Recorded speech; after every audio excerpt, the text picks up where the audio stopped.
iglesia, familias, todos aquellos que están viendo esta transmisión, les mandamos saludos, bendiciones. Y bueno, pues gracias a Dios, ¿verdad? Que nos permite a ustedes estar ahí en su hogar viendo esta enseñanza.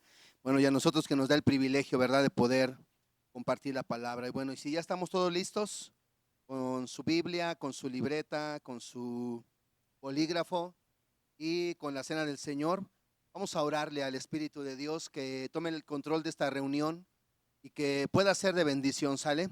Vamos a orar. Padre, Señor, te damos toda la gloria y toda la honra a ti. Señor, nos ponemos en tus manos en este día. Toma el control, Señor, de este tiempo de la palabra. Amado, que tú puedas tomar el control en el aire, en nuestras vidas, en todo lo que se usa, Señor, para poder grabar y transmitir esta palabra. Te pedimos que tú tomes el control y nos ayudes, amado, que la palabra pueda provenir de tu corazón y que la iglesia, Señor, cada familia que va a oír este mensaje pueda ser edificada, que tu nombre sea exaltado, Señor, en este tiempo. Te damos gracias con todo nuestro corazón, mi Señor. Nos ponemos hoy en tus manos, derrama de tu gracia sobre nosotros y que el nombre de nuestro Señor, del Rey de Reyes y Señor de Señores, sea exaltado por siempre. Te damos gracias en el nombre maravilloso de Cristo Jesús. Amén y amén. Bueno, pues gloria a Dios. Vamos a comenzar. Estamos con esta enseñanza de los propósitos del desierto y entramos en este punto de la oración en el desierto. Hace 8 días veíamos las oraciones que hizo Moisés en el desierto y veíamos lo importante en nosotros, ¿verdad? Saber orar de la manera correcta. Yo creo que no debería de ser así, pero encontramos diferentes posturas, ¿verdad? La palabra de Dios es una sola, pero a veces somos los hombres los que nos complicamos quizás la vida y le damos diferentes posturas, ¿verdad? A la palabra, a las enseñanzas, a las doctrinas de la palabra de Dios. Y algunas veces encontramos ciertas controversias y quizás eso motiva quizás a entrar, ¿verdad? En controversia y dudar si estamos haciendo bien las cosas o no, ¿verdad? Desde el punto de vista y desde el ángulo donde nosotros las vemos y las hacemos. Y veía, por ejemplo, con respecto a diferentes doctrinas en la palabra de Dios, como por ejemplo la doctrina de la salvación, hay quien tiene diferente postura. Nosotros creemos que la salvación se tiene que cuidar con temor y temblor, y hay quienes dicen que la salvación no se pierde, que una vez salvo, siempre salvo. Hay, por ejemplo, quien enseña acerca de los diezmos. Dicen que el diezmo era del Antiguo Testamento, que ahorita ya no se debe de diezmar. Y hay quienes creemos que el diezmo está vigente y quizás aún más, ¿verdad? Toda esa gente que dice que los diezmos ya no son para este tiempo, yo creo que ni siquiera tendrían que hablarlo porque según las estadísticas, el 80% de la iglesia en general, en todo el mundo, no diezma. Entonces, pues ni siquiera tienen que decirles que ya no es para este tiempo, ¿verdad? O sea, la gente solita se da esa enseñanza y no trae sus diezmos a la iglesia. No solamente el 20% es fiel prácticamente en sus diezmos. Entonces, hay quienes sí creen que se debe de dar y hay quienes no creen que se debe de dar. Por ejemplo, otra controversia en el bautismo, ¿verdad? A la hora de bautizarnos. Algunos dicen que se tienen que bautizar de bebés. Algunos dicen que el bautizarse tiene que ser en el nombre de Jesús solamente. Y hay quienes creemos que el bautismo tiene que ser en el nombre del Padre, del Hijo y del Espíritu Santo, ¿verdad? O sea, una decisión personal. Y bueno, por último también veía que hay controversia con respecto a la sangre del Señor. Algunos dicen que la sangre de Jesús no tiene poder para proteger, para guardarnos. Y hay quienes creemos que su sangre tiene poder, ¿verdad? Que si la sangre de un animalito en el tiempo del Éxodo pudo proteger a la nación de Israel de una enfermedad, de un destructor, ¿cómo no la sangre del Hijo de Dios podría hacer eso y más, ¿verdad? De alguna manera por nuestras vidas. Y veía con respecto a la oración, ¿verdad? Así como hay un poco de controversia y diferentes posturas con respecto a estas doctrinas. También veíamos con respecto a la oración. Y hace algún tiempo recuerdo que oía sobre el calvinismo y el arminianismo, que son las dos posturas más grandes que de alguna manera predominan con respecto a la oración. Y cada una tiene una postura. El calvinismo cree que todo depende de Dios y nada depende del hombre. O sea, todo, o sea, que el calvinismo habla de la soberanía de Dios, que solamente Dios es el que decide todo lo que va a suceder y el hombre no tiene nada que ver en las decisiones de Dios. El arminianismo dice que la mayoría de las cosas dependen del hombre y no todo depende de Dios, ¿verdad? Entonces cada una tiene su postura. Si nosotros nos quedáramos con el calvinismo, que dice que todo depende de Dios y nada del hombre, entonces diríamos, ¿para qué orar? ¿Para qué orar si todo lo que yo ore no sirve? Porque al fin y al cabo el único que decide es el Dios de los cielos. Entonces, pues eso no nos motivaría a orar. Ahora, por el otro lado, el arminianismo dice que la mayoría de las cosas depende del hombre y muy poco de Dios, ¿verdad? Entonces, ahí veríamos que el orar una noche entera sería muy poco. Si todo depende de nosotros, entonces orar por una cosa una noche entera, yo creo que sería muy poco. Entonces, ¿cuál es lo correcto, verdad? Entendemos que la postura correcta está entre esos dos pensamientos. Yo creo que debemos de entender que todo depende de Dios, ¿verdad? Sí, todo depende de Dios, pero increíblemente Dios depende de nosotros. O sea, imagínense, el Dios de los cielos, el creador del cielo y de la tierra, Él se limitó a obrar en la tierra por la oración del hombre. Entonces, sí, Dios es el que hace las cosas, pero Dios no va a obrar si nosotros no oramos. Usted y yo no movemos, ¿verdad? Si no intercedemos delante de la presencia de Dios. Hay una palabra que viene en el Evangelio de Mateo, en el capítulo 16 y en el capítulo 18, donde el Señor en el capítulo 16 le dice al apóstol Pedro, cuando le viene la revelación al apóstol Pedro de quién es el Hijo de Dios, y le dice, tú eres el Cristo, el Hijo del Dios viviente, el Señor le da una palabra al apóstol Pedro y le dice que a él le iba a dar, ¿verdad?, las llaves del reino de los cielos. Dice, y todo lo que atares en la tierra será atado en el cielo, y todo lo que desatares en la tierra, dice, será desatado en el cielo. En el capítulo 18, esa misma palabra se la da a la iglesia. Y le dice, y todo lo que ataren en la tierra será atado en el cielo, y todo lo que desataren en la tierra será desatado en el cielo. Entonces vemos ahí que lo que nosotros hagamos de alguna manera influye en el cielo, ¿verdad? O sea, nosotros cuando oramos, no oramos que se haga nuestra voluntad, sino que se haga la voluntad del Dios de los cielos. Y ahí entra ese equilibrio, ¿verdad? Entre la manera de pensar de los calvinistas y la manera de pensar de alguna manera de los arminianos.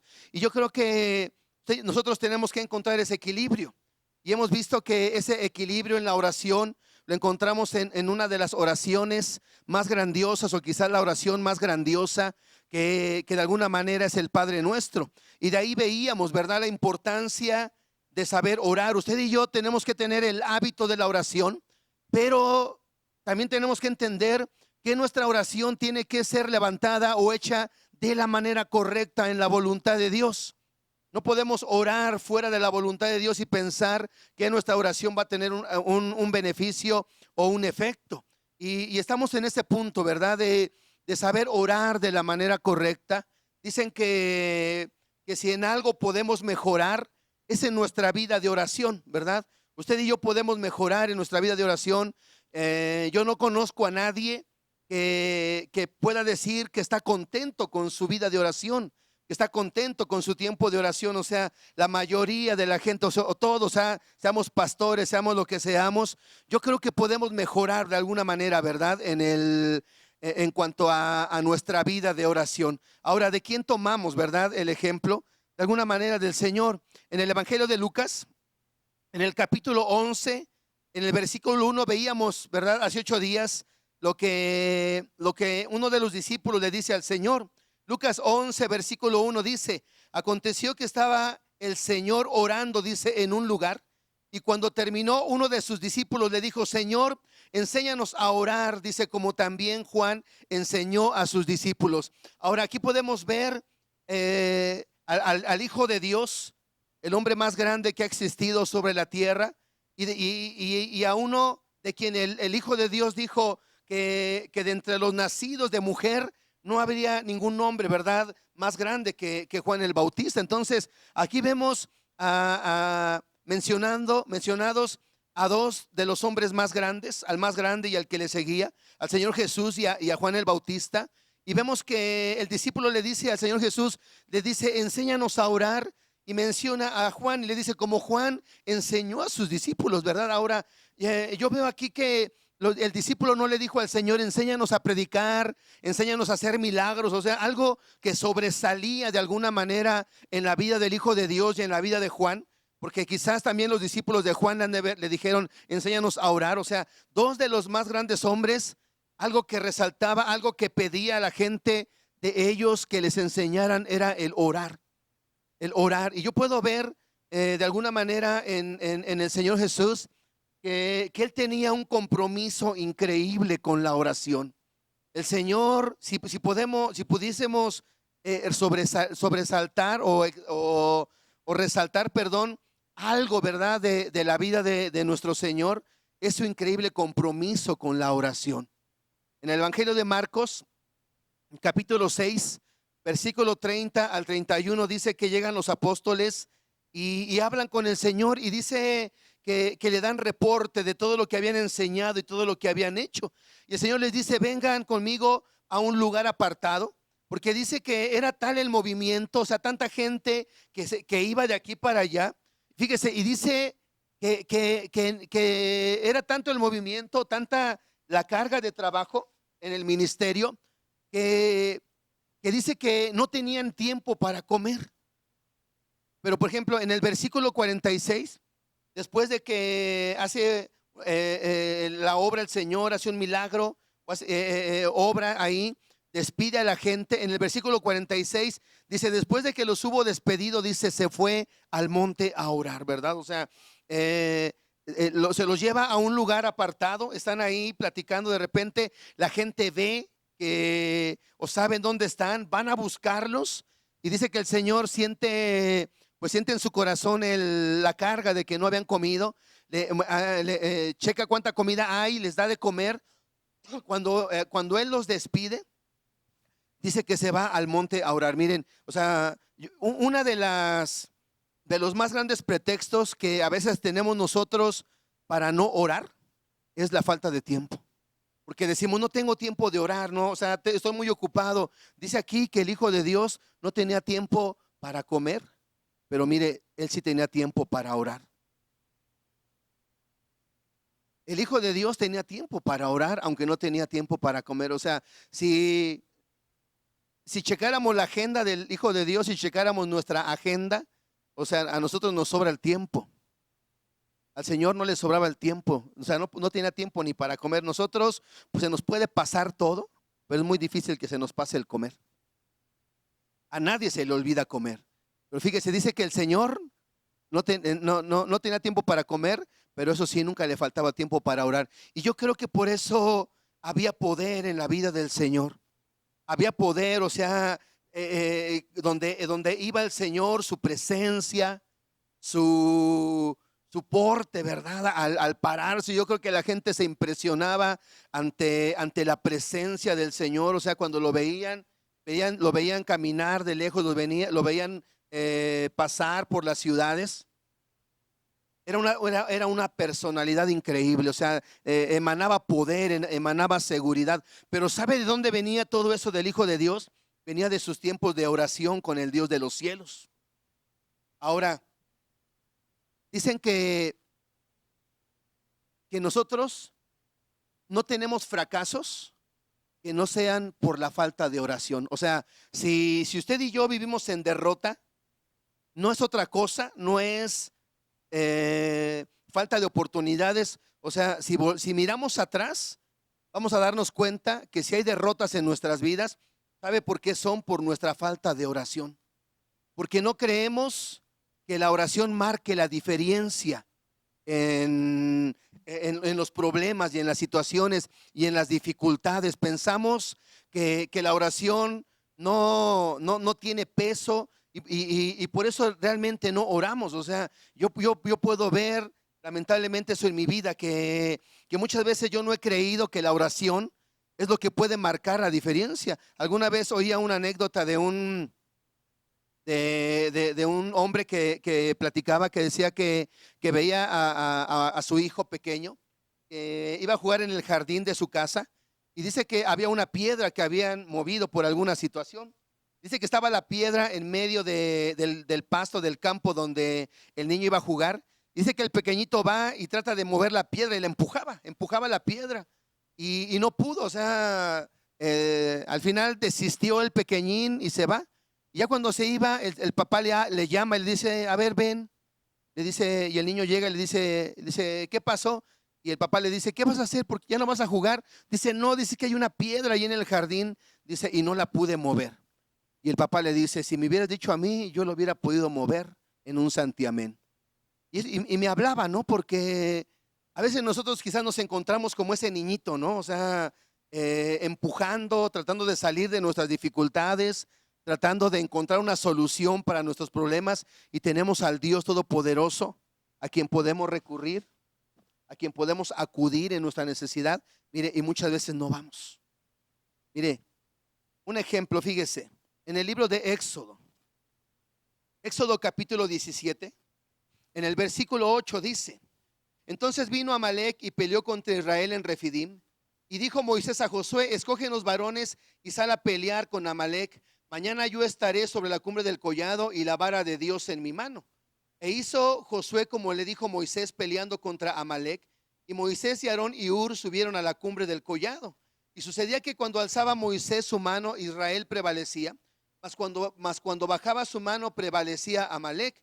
Y las manos de Moisés se cansaban, por lo que tomaron una piedra y la pusieron debajo de él, y se sentó sobre ella, y Aarón y Hur sostenían sus manos, el uno de un lado y el otro de otro. Así hubo en sus manos firmeza hasta que se puso el sol. Y Josué deshizo a Amalec y a su pueblo a filo de espada. Ahora fíjese, aquí vemos que salen a la guerra, y dice que Moisés le dice a Josué, sale a la guerra, yo voy a subir al monte, al collado, y dice, y la vara de Dios en mi mano, hablando de la autoridad de Dios. Y dice que Moisés levantaba sus manos con la vara, intercediendo a favor de la vida de la nación o de los que estaban peleando. Y cuando Moisés levantaba la mano, dice que la nación de Israel prevalecía, pero cuando se cansaban sus manos y las bajaba, ¿sabe qué pasaba? Dice que prevalecía Amalec. Ahora, ¿cuál fue la diferencia? La oración de Moisés. La oración de Moisés. Dice en este pasaje, dice, Josué deshizo a Amalec a filo de espada. Ahora decimos, ¿quién ganó la guerra? Muchos dicen que fue Josué. Los rabinos dicen que la guerra la ganó Moisés, que la verdadera guerra estuvo en el monte, estuvo en el collado, con la intercesión de Moisés. O sea, ¿qué marca la diferencia entre una derrota y una victoria? La oración. ¿Por qué vivimos en derrota? Porque no creemos en la oración. Porque no ponemos en oración nuestras necesidades, nuestros problemas. Queremos hacerlo en nuestras fuerzas. En el Salmo 33, versículo 17 dice, vano para salvarse es el caballo, la grandeza de su fuerza a nadie puede salvar. Proverbios 21:31 dice, el caballo se alista para el día de la batalla, dice, pero Jehová es el que da la victoria. Salmo 147, versículo 10 y 11, dice que el Señor no se deleita en la agilidad, en la habilidad del hombre, del jinete, o sea, ni en la fuerza del caballo, sino Él se deleita en los que temen a Dios y en los que esperan en su misericordia. Mire, si nosotros, en este pasaje, si nosotros pensáramos que Josué fue el que ganó la batalla, entonces pensaríamos que las victorias son por nuestras habilidades. Mas si entendemos que la victoria que tuvo la nación de Israel fue por la intercesión de Moisés, entendemos que nosotros tenemos la victoria por la dependencia en el Dios de los cielos. Entonces, ¿quién ganó la batalla? Moisés. ¿Qué marcó la diferencia? La oración. Si Josué hubiera peleado sin Moisés en el collado, hubiera perdido. Y si Moisés se hubiera subido a la cumbre solamente a orar sin que Josué hubiese ido a pelear, entonces tampoco hubiera sucedido nada. Entonces, ¿dónde está el equilibrio de alguna manera en la oración? En que Dios es soberano y Dios hace todo, pero de alguna manera Dios depende de nosotros, porque Él dijo: lo que atemos en la tierra será atado en el cielo, y lo que desatemos en la tierra, el Señor dijo que sería desatado en el cielo. Entonces, necesitamos orar y actuar, pero mire, hacerlo de la manera correcta.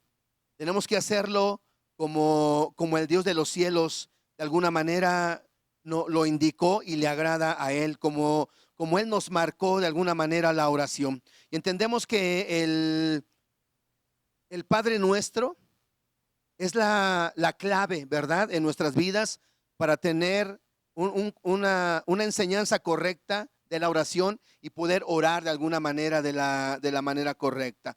Ahora mire, veíamos ahí en el Evangelio de Lucas, en el capítulo 11, que ellos le pidieron al Señor que les enseñara a orar. Algo que sobresalía, veíamos, era la vida de oración de alguna manera del Señor. En esos tiempos, quién sabe qué sea lo que nos pidan a nosotros, ¿verdad? O sea, ¿qué le dice un hijo a su papá? Quizás el niño se acerca y le dice: papá, enséñame a orar, porque ve la oración, porque ve la vida de oración de su papá. Una niña irá con su mamá y le dirá: mamá, enséñame a orar. Un congregante irá con su pastor y le dirá: pastor, enséñeme a orar. Sobresalía grandemente. Ahora, quiero que veamos en el Evangelio de Mateo.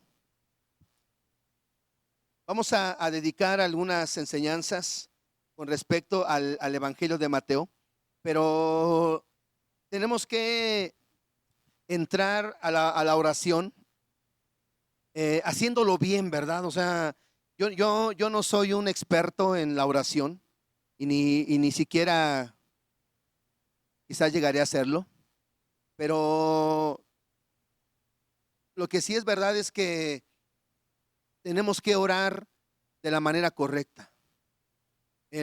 Cuando los discípulos le dijeron al Señor: enséñanos a orar, no les estaba diciendo: enséñanos una oración, ¿verdad? O sea, esa palabra, enséñanos a orar, era que ellos querían hacerlo de la manera correcta, ¿verdad? Porque, bueno, cualquiera quizás pudiese hacer una oración, pero hacer una oración de peso, ¿verdad? Una oración correcta, quizás no cualquiera la podríamos hacer. Y vemos aquí el Señor, antes de entrar al Padre Nuestro, en el Evangelio de Mateo capítulo 6, antes de entrar a la oración, ¿verdad?, del Padre Nuestro, el Señor les da unas advertencias a los discípulos, lógico, para que cuando ellos entrasen a la oración, lo hicieran de la manera correcta.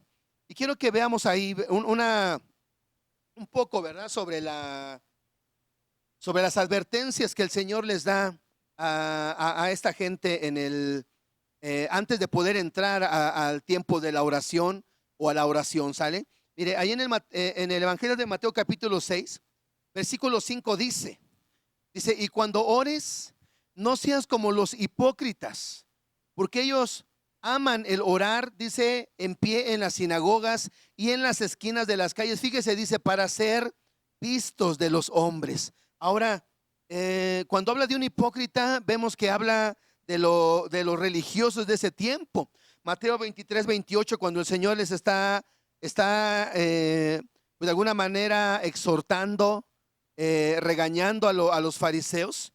El Señor le dice en Mateo 23, 28, le dice a los fariseos que ellos se presentan de una manera buena, ¿verdad?, delante de los hombres, Dice, pero por dentro están llenos de hipocresía y de toda iniquidad. Entonces, si alguien en ese tiempo, cuando el Señor hablaba de hipocresía, el Señor se refería a los fariseos.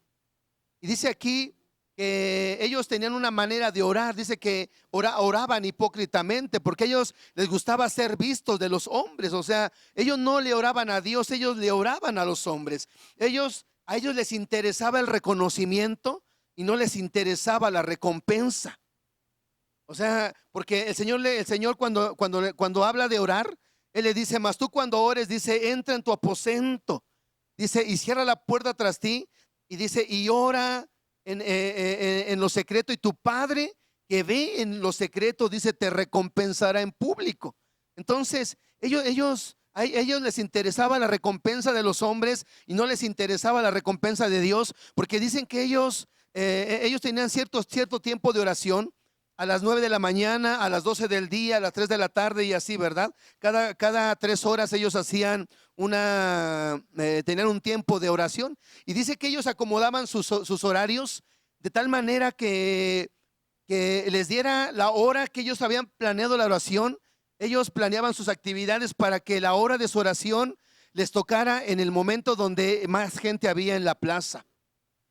Y procuraban que si la oración era a las 3 de la tarde, que estuvieran donde hubiese más gente para ser vistos de ellos. Entonces, a ellos les interesaba eso, ¿verdad? Les interesaba la recompensa, les interesaba el poder ser vistos, el reconocimiento de la gente, que la recompensa que de alguna manera podía venir de Dios. Y yo, bueno, meditaba un poco en esto, ¿verdad? Porque hay reconocimiento y hay recompensa por la oración. Ahora, yo meditaba en esto y me decía, ¿qué me gustaría a mí, verdad? O sea, ¿qué me gustaría a mí? Porque hay 2 puntos que quiero marcar rápidamente. Por ejemplo, mire, en Hechos 4:31 habla cuando habían, en ese tiempo ya estaban predicando en el nombre del Señor, y dice que apresaban, ¿verdad?, a la gente, los azotaban, y dice que habían apresado a algunos, salen, les cuentan todo lo que había pasado. Y dice que se reúnen, ¿verdad? Ahí en un aposento, en un lugar, y empiezan a hablar, a platicar. Y dice que hacen una oración y hablan, la oración de ellos era pidiendo denuedo, ¿verdad? Para hablar la palabra. Y le dice, mira sus amenazas y concédenos que con todo denuedo, ¿verdad? Hablemos en el nombre del Señor. Dice, mientras tú extiendes tu mano para que se hagan milagros, sanidades y prodigios en el nombre de tu santo Hijo Jesús. Y dice que en el lugar, ¿verdad? Ahí, en Hechos 4:31 dice, cuando hubieron orado, el lugar en que estaban congregados tembló. Dice, y todos fueron llenos del Espíritu Santo. Ahora, aquí vemos que ellos oraron y dice que tembló, ¿verdad? Ese lugar, viene el Espíritu de Dios, los llena. Quizás lo más sobresaliente ahí tendría que ser la llenura del Espíritu de Dios, pero quizás lo más espectacular para ellos fue que el lugar tembló, ¿verdad? O sea, imagínense estar en un lugar, que una familia esté orando en su casa, que alguien esté orando en la iglesia y de repente se sienta un temblor, ¿verdad? Por la oración. O sea, sería algo increíble, ¿verdad? O sea, eso le daría reconocimiento a alguien. Alguien puede decir, no, fíjate que tal día estaba orando a las 3 de la mañana y de repente vino un temblor y vi ángeles y vi la gloria de Dios. O sea, wow, diríamos, wow, qué increíble, ¿verdad? O sea, qué poderoso que pudiese pasar eso en nuestros tiempos de oración. Pero yo veía otro punto en el libro de los Hechos, en el capítulo 12, vemos aquí cuando dice que este Herodes había capturado a este Jacobo, le había dado muerte, y después dice que apresa al apóstol Pedro, lo lleva a la cárcel, y en el versículo 5 dice, así que Pedro estaba custodiado en la cárcel, pero la iglesia hacía sin cesar oración a Dios por él. Y del versículo 6 al 11 vemos cómo el apóstol Pedro dice que está durmiendo en medio de los guardias. De repente llega un ángel, se le suelta las cadenas, liberta, ¿verdad?, al apóstol Pedro, lo saca a la ciudad. Y el apóstol Pedro va y ahí donde estaba la gente, los demás apóstoles, y se reúne con ellos. Ahora yo meditaba en esto, ¿no? Porque mire, una de estas experiencias donde dice que tembló el lugar, eso nos puede dar reconocimiento. Pero la otra oración que hizo la iglesia dice que eso le dio recompensa. Ahora yo me preguntaba, ambas experiencias son necesarias y son buenas, excelentes. Pero yo me preguntaba y decía, ¿cuál me gustaría a mí o cuál le gustaría a usted? ¿Qué le gustaría más a usted? ¿Que usted estuviese en su cuarto orando por su familiar enfermo que está a 5, 10, 20 kilómetros de distancia? ¿Qué le gustaría más a usted? ¿Que su cuarto temblara? ¿Que llegara ángeles y que usted tuviera visiones celestiales? ¿O que el ángel llegara a ese lugar, hiciera un milagro en la vida de su familiar? ¿Qué le gustaría más, verdad? O sea, ¿qué le gustaría más? ¿El reconocimiento o la recompensa? ¿El reconocimiento o la recompensa? Y los fariseos, a ellos les agradaba el reconocimiento. Les agradaba que la gente los catalogara, que era gente que oraba mucho. Y dice que, bueno, usaban eso, ¿verdad? De alguna manera, usaban el pretexto de la oración para poder ser vistos y para poder ser reconocidos. Mire, si nosotros tenemos que aprender a orar de la manera correcta, ¿verdad? Porque el Padre Nuestro no dice Padre mío, dice Padre Nuestro. No dice el pan mío, dice el pan nuestro. No dice perdóname mis deudas, dice perdónanos nuestras deudas. No dice no me metas en tentación, dice no nos metas en tentación. Y tampoco no dice líbrame del mal, dice líbranos del mal, ¿verdad? O sea, dice líbranos del mal. Ahora mire, ahí en el Evangelio de Lucas, en el capítulo 11, cuando los discípulos o el discípulo termina de decirle al Señor que le enseñe a orar, el Señor da una parte igual como en Mateo 6 del Padre Nuestro, pero mire, les da una enseñanza. Y en el versículo 5 les dice, y les dijo, ¿quién de vosotros que tenga un amigo va a medianoche y le dice, amigo, préstame 3 panes? Dice, porque un amigo mío ha venido de viaje y no tengo que ponerle delante. Y aquel respondiendo desde adentro le dice, no me molestes, la puerta ya está cerrada y mis niños están conmigo en cama, no puedo levantarme y dártelos. Os digo que aunque no se levante a dárselos por ser su amigo, sin embargo por su importunidad se levantará, dice, y le dará todo lo que necesite. Y yo os digo, pedid y se os dará, buscad y hallaréis, y dice, llamad y se os abrirá. Porque todo aquel que pide recibe, y el que busca halla, y el que llama se le abrirá. ¿Qué padre de vosotros, si su hijo le pide pan, le dará una piedra? O si un pescado, en lugar de un pescado, le dará una serpiente? O si le pide un huevo, le dará un escorpión. Dice, pues si vosotros siendo malos sabéis dar buenas dádivas a vuestros hijos, cuánto más vuestro Padre Celestial, dice, dará el Espíritu Santo a los que se lo pidan. Ahora fíjese, dice aquí que después de que el Señor les da la enseñanza de la oración, les da un ejemplo y usa un ejemplo de un hombre que va a tocarle a su amigo para pedirle, ¿verdad? Le dice, ¿sabes qué? Préstame unos panes porque ha llegado una visita y no tengo que ponerle delante.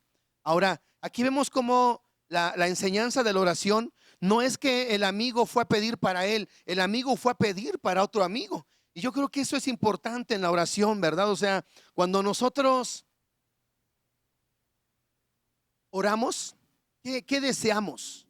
O sea, deseamos que nuestro cuarto tiemble para tener reconocimiento, o deseamos que un ángel visite a la persona por la que estamos orando. O sea, el orar de la manera correcta, la regla que nos da el Señor para orar de una manera correcta, mire, dice que no es orar por nosotros.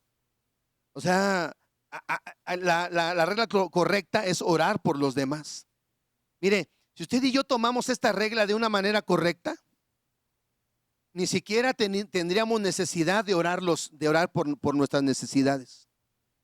Porque si viésemos la manera de orar de una manera correcta, entenderíamos que la oración por lo regular es pedir por otros, tratar de pedir por otros.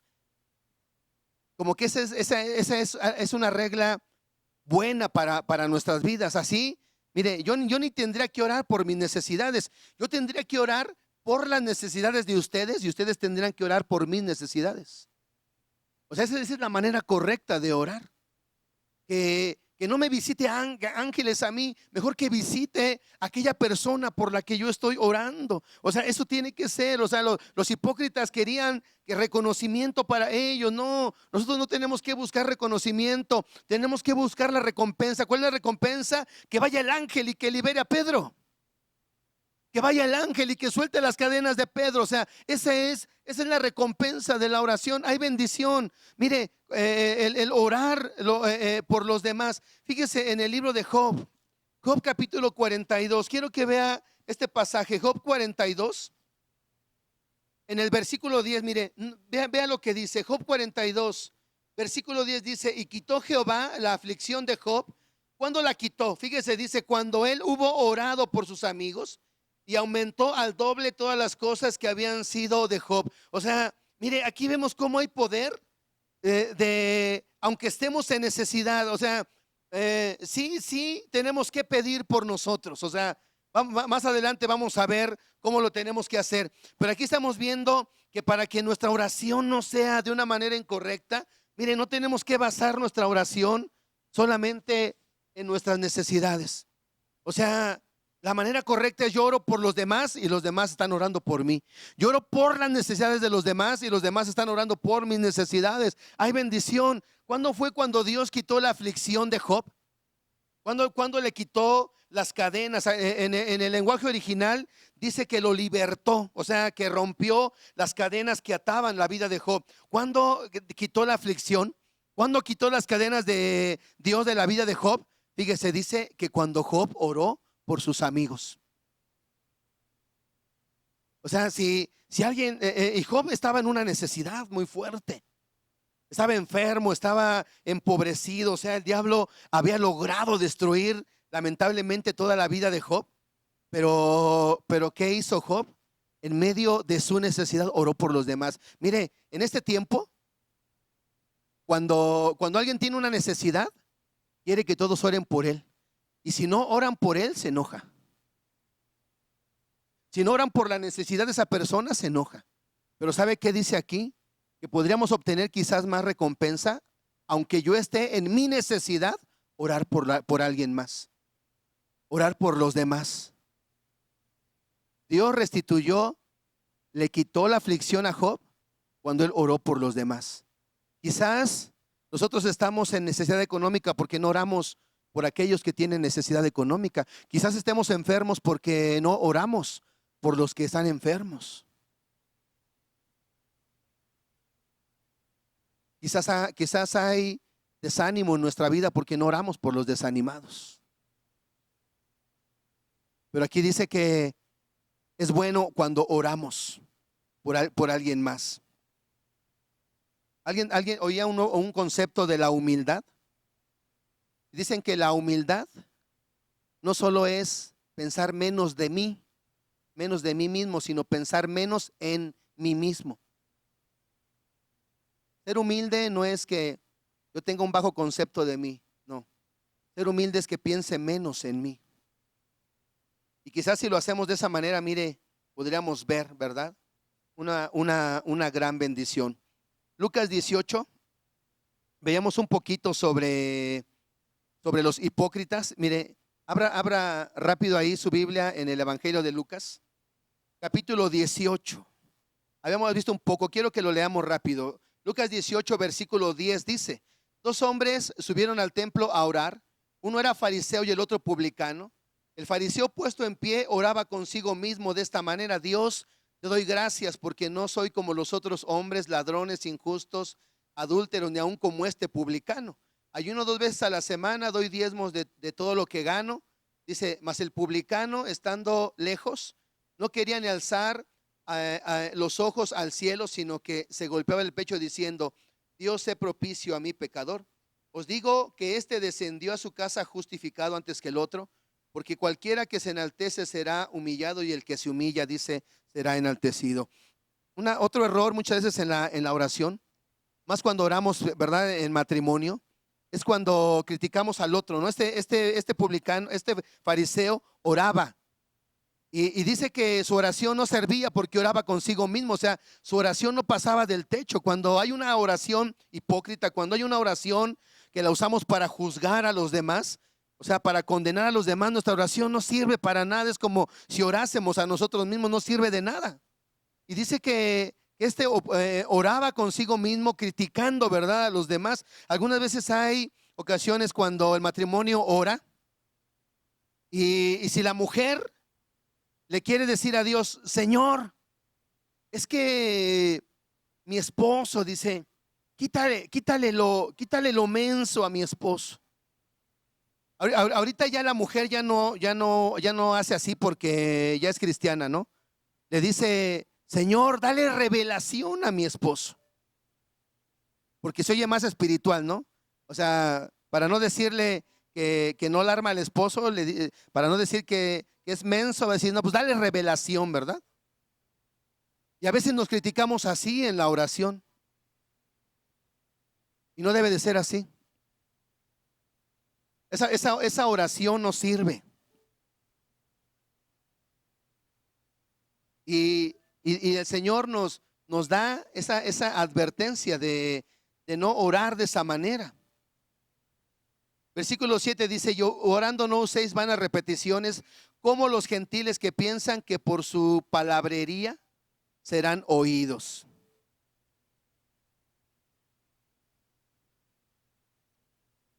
Versículo 8 dice, no os hagáis pues semejantes a ellos, porque vuestro Padre sabe de qué cosa tenéis necesidad antes de que se la pidan. Versículo 6 dice, mas tú cuando ores entra en tu aposento y cerrada la puerta, ora a tu Padre que está en secreto y tu Padre que ve en lo secreto te recompensará en público. Orando no uséis vanas repeticiones como los gentiles que piensan que por su palabrería serán oídos. Habla de la oración de los fariseos, de los hipócritas, y habla de la oración también de los gentiles. Dice que la palabrería. Yo creo que cuando oramos a Dios, tenemos que usar el mismo tono de voz, ¿verdad? Como hablamos. Como hablamos a la gente que respetamos hablar, ¿verdad? Delante del Dios de los cielos. La palabrería de mudar la voz, de cambiar la voz, o sea, no sirve, ¿verdad? O sea, ¿cómo es de que un hombre en su casa grita a su esposa y le grita a los hijos y dice groserías? Y cuando llega de visitas, habla como si en verdad nunca dijera una grosería. Hasta le dice a la esposa, mi amor. O sea, esa manera de expresarse es muy desagradable delante de Dios. Si yo hablo de una manera mala, sería hipócrita si en otro lugar hablaría de una manera diferente. No, la palabrería no le agrada a Dios. Tenemos que hablar de una manera, como hablamos en la casa, hablamos en la calle, y como le hablo a mi esposa, hablarle a Dios. Como le hablo a mis hijos, hablarle a Dios. Porque si yo le hablo a mis hijos con groserías y yo con Dios y Dios omnipotente y santo y glorioso, esa palabrería le desagrada mucho al Dios de los cielos.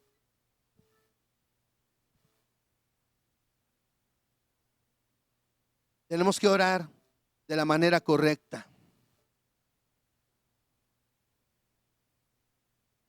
Dicen una frase, una oración corta, repleta del deseo del corazón, es más agradable a Dios y tiene más posibilidades de ser oída que una hora orando, repasando palabras y frases, dice que no respaldan ningún deseo. Nuestra oración tiene que ir cargada de un deseo. De nada sirve orar muchas palabras si no tienen sentido y no van con un deseo del corazón delante del Dios de los cielos. Mire, oía esta representación del Padre Nuestro. Se la voy a leer. Usted la tiene que oír. Antes de que entremos a las enseñanzas del Padre Nuestro, quiero que oiga esto que oí, y que usted tiene que analizarse. Porque el Padre Nuestro no es una oración que la tengamos que repetir de memoria. O sea, no la tenemos que repetir porque nos la sepamos de memoria, no. Tiene que haber un sentido cuando usted y yo entremos a orar y a poder usar el Padre Nuestro en nuestras oraciones. Ahora usted oiga y evalúe su corazón, evalúe su vida. Fíjese lo que dice. Dice: ¿puedo decir Padre si no lo demuestro con mis relaciones personales con Él todos los días? ¿Puedo decir nuestro si mi religión no da cabida a otros y a sus necesidades? ¿Puedo decir que estás en los cielos si todos mis intereses y preocupaciones están en la tierra? ¿Puedo decir santificado sea tu nombre si yo, que soy llamado por su nombre, no soy santo? ¿Puedo decir venga tu reino si no estoy dispuesto a dejar de lado mi propia soberanía y sujetarme al reinado justo de Dios? ¿Puedo decir hágase tu voluntad si todo lo que me interesa es mi propia voluntad y me molesta que me impongan la suya en mi vida? ¿Puedo decir como en el cielo, así también en la tierra, a menos que en verdad esté listo para entregarme y servirle aquí en la tierra? ¿Puedo decir el pan nuestro de cada día dánoslo hoy, sin invertir esfuerzos honestos para conseguirlo e ignorar las necesidades genuinas de mis semejantes? ¿Puedo decir perdónanos nuestras deudas como también nosotros perdonamos a nuestros deudores, si continúo guardando rencor contra mi prójimo? ¿Puedo decir no me metas en tentación si deliberadamente escojo ponerme en una situación en donde es probable que sea tentado? ¿Puedo decir líbranos del mal si no estoy preparado para presentar batalla en el campo espiritual con el arma de la oración? ¿Puedo decir porque tuyo es el reino si no le doy al rey la obediencia disciplinada de un súbdito leal? ¿Puedo decir tuyo es el poder si temo lo que mis amigos y vecinos vayan a decir respecto a lo que hago y creo? ¿Puedo decir tuya es la gloria si siempre estoy buscando la alabanza para mí mismo? ¿Puedo decir por todos los siglos si todo lo que me preocupa es el hoy y no busco lo eterno? ¿Puedo decir amén? A menos que con toda sinceridad pueda decir, cueste lo que cueste Dios, esta es mi oración. No podemos orar sin entender el concepto correcto de la oración. Tenemos que evitar, esas advertencias que da el Señor antes de orar, tenemos que tomarlas muy en cuenta para que podamos orar de la manera correcta, para que podamos orar en la voluntad de Dios. Póngase de pie. Tenemos que meditar al decir esa oración, si en verdad la decimos con un deseo de hacerlo, o solamente como algo que se repite nada más. Tenemos que volver a decirle: Señor, enséñame a orar. Señor, enséñame a orar. Quizás no hemos dependido de la oración porque no hemos creído que marca la diferencia, que la mayoría de las derrotas en las que estamos es por falta de oración, porque no confiamos, porque no dependemos de la oración. Vamos a orar, iglesia. Póngase de pie y vamos a pedirle a Dios y a decirle otra vez: Señor, enséñame a orar. Señor, enséñanos a orar, amado. Queremos depender de ti, queremos depender de la oración, oh Dios. Queremos orar de la manera correcta, Señor. Queremos orar como a ti te agrada, glorioso Dios. Ayúdanos a orar. Enséñanos a orar, precioso Espíritu de Dios. No queremos ser como los hipócritas. No queremos ser como los gentiles, Señor. Queremos orar de la manera correcta. Enséñanos a orar, mi Dios, enséñanos a orar. Precioso Espíritu de Dios, queremos levantarnos, amado, de hoy en adelante y tomar estas advertencias que tú nos has dado, mi Dios. El no pensar en nosotros mismos, poder orar por aquellos que tienen necesidad, amado, que cada uno de los que estamos, de los que pertenecemos a la iglesia, Señor, podamos tomar la enseñanza y orar por los demás, amado. Quizás no hemos salido del bache donde estamos porque solamente oramos por nosotros y no nos preocupamos de orar por los demás, mi Dios. Espíritu de Dios, ayúdanos, amado, enséñanos a orar. Señor, que podamos orar esa oración que el Hijo de Dios dejó con el entendimiento correcto. Queremos orar en tu voluntad, mi Dios. No dependemos de nuestras fuerzas. Señor, quizás hemos hecho tantas cosas sin tomar en cuenta, sin tomarte en cuenta. Quizás hemos sido como ese niño que nunca pudo mover la piedra y nunca recurrió a su padre. Quizás muchos estamos así, Señor. Quizás muchos hemos estado queriendo mover esa piedra y tú que estás ahí, amado, para poder ayudarnos, no hemos recurrido a ti. Porque no creemos en el recurso de la oración, no creemos que la oración marque una diferencia en los resultados, mi Dios. Señor, queremos orar desde este día, amado. Señor, que si había entre nosotros, amado, alguien que no dependía de la oración o que no había puesto, Señor, su fe en la oración para poder ver tu mano gloriosa a favor de nosotros, amado, que desde este día lo empecemos a hacer. Que esas derrotas, amado, que hemos tenido, podamos reconocer que es por falta de orar, porque no hemos orado, porque no hemos dependido de ese recurso glorioso de la oración. Tú dijiste: todo lo que atares en la tierra será atado en el cielo, y lo que desatares en la tierra será desatado en el cielo. Señor, hoy, desde hoy, todo lo que hagamos, aún las cosas pequeñas, Señor, las pondremos en oración. No es la habilidad humana, Señor, la que da la victoria. Es la oración. Es tu mano poderosa, Señor, interviniendo a favor de nosotros.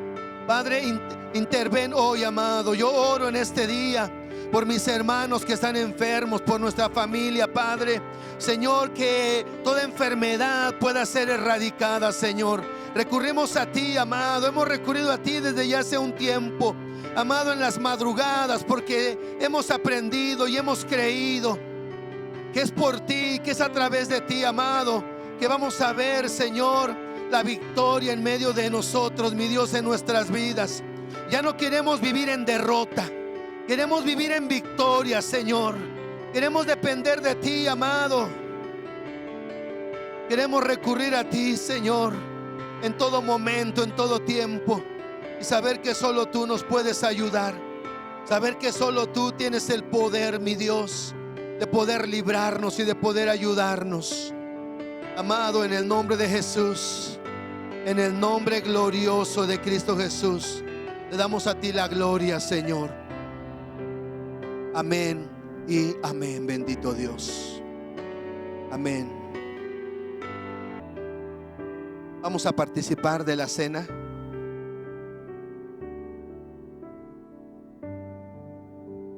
Participar de la cena también es depender de Dios.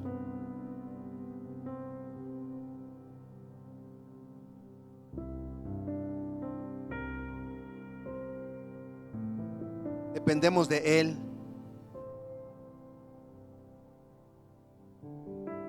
Creemos, aunque haya enseñanzas que no creen que la sangre de Jesús, su sacrificio, nos protege, nosotros sí creemos. Cuando Adán y Eva pecaron, dice en el libro de Génesis, en el capítulo 3, que cuando se presentaron delante de Dios, Adán se dio cuenta de que ya no había cobertura sobre su vida. Y dice que ellos habían puesto unos delantales hechos con hojas de higuera.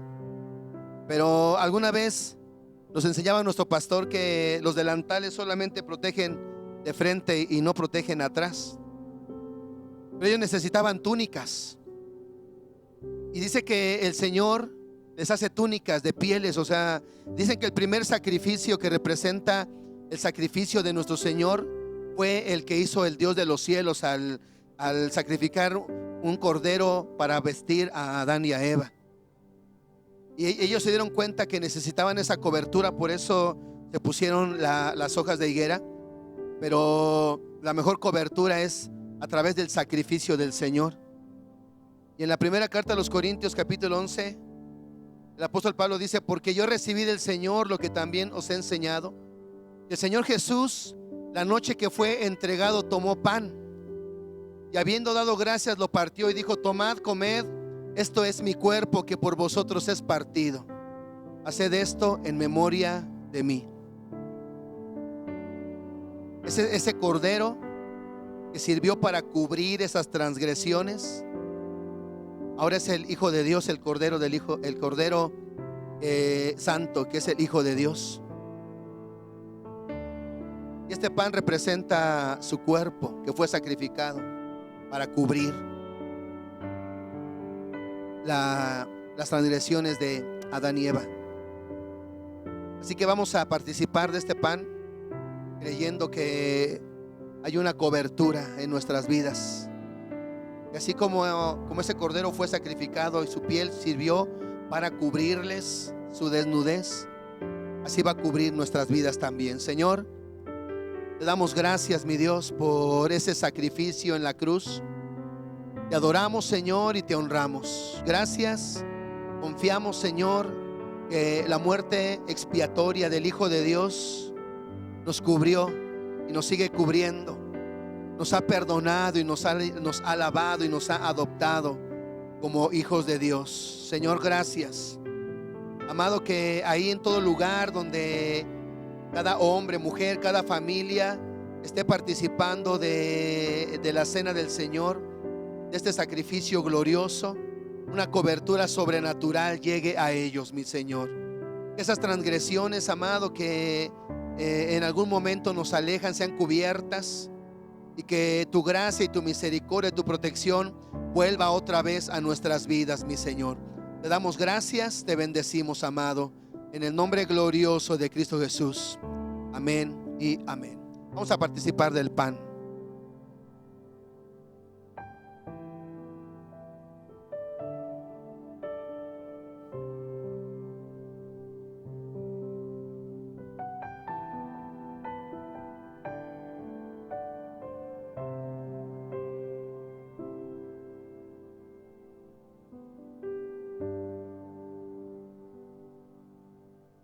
En el libro de Levítico 17 dice que la vida de la carne está en la sangre. Y dice que el Señor nos dio la sangre para hacer expiación por la persona. Y dice que la misma sangre haría expiación. La palabra expiar significa cubrir. Y tiene un término que significa que es como una ciudad amurallada.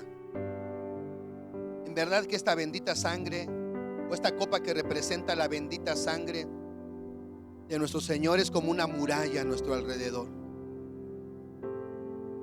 La sangre hará expiación, la sangre cubrirá.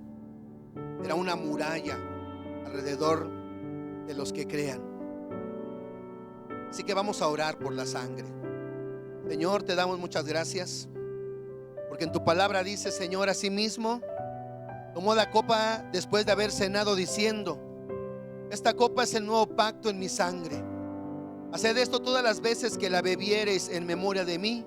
Y así pues, todas las veces que comieres este pan y bebieres de esta sangre, la muerte del Señor anunciáis hasta que Él venga.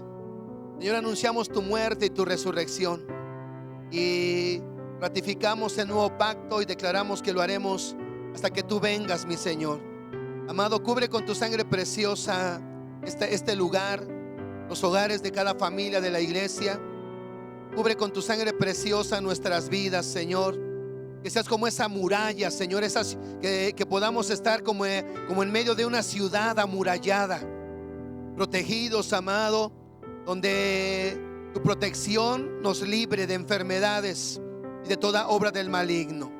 Señor, te damos muchas gracias por tu bendita y preciosa sangre. Te amamos, Señor, y te damos la gloria. Gracias, mi Dios, en el nombre de Jesús. Amén y amén. Participemos de la copa.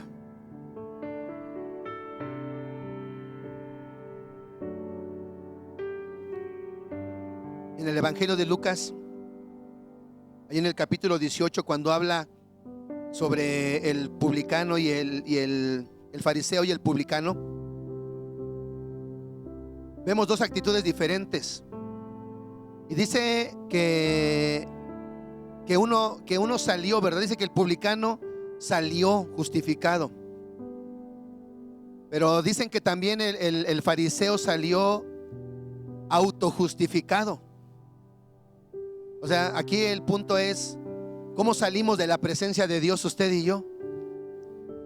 Cuando vamos a orar delante de Él, ¿nos acercamos al altar de Dios o nos acercamos al Dios del altar? El fariseo se acercó al altar de Dios, pero el publicano se acercó al Dios del altar. Y el publicano salió justificado por Dios. El fariseo salió autojustificado, porque él decía: yo no soy adúltero, no soy ladrón, diezmo, ayuno. Él se autojustificó, no fue justificado por Dios. ¿Cómo salimos de la oración? ¿Justificados por Dios o autojustificando nuestra manera de vivir? Dicen que si salimos de la oración autojustificados, con la conciencia tranquila, sabiendo que tenemos pecados en nuestra vida y un problema. Tenemos que salir justificados por Dios, no autojustificados. Así que si hay algo malo en nuestras vidas, saldríamos justificados si entramos con la actitud correcta, pidiéndole perdón a Dios, diciéndole: Señor, sé propicio a mi pecador. Quitemos todas esas, la hipocresía, la palabrería cuando vayamos delante de la presencia de Dios. Crezcamos en la oración. Yo mismo sé que necesito crecer en la oración. Así que les animo, iglesia, familia, todos. Podemos mejorar nuestra vida de oración. Que todas esas derrotas que hemos tenido antes por falta de oración se conviertan en victoria, porque ahora dependemos más de la oración. Amén. Bueno, pues Dios les bendiga mucho, les amamos. Le damos gracias a Dios por la vida de cada uno de ustedes. Que Dios les bendiga, les fortalezca, les sane, les proteja y les cubra con su sangre preciosa. Sigamos orando. Dependamos de la oración. La oración hace la diferencia. La diferencia como lo hizo en la batalla que tuvo la nación de Israel. La diferencia lo hizo la oración de Moisés. Así igual nosotros. Que nuestras victorias sean marcadas por la oración. Amén.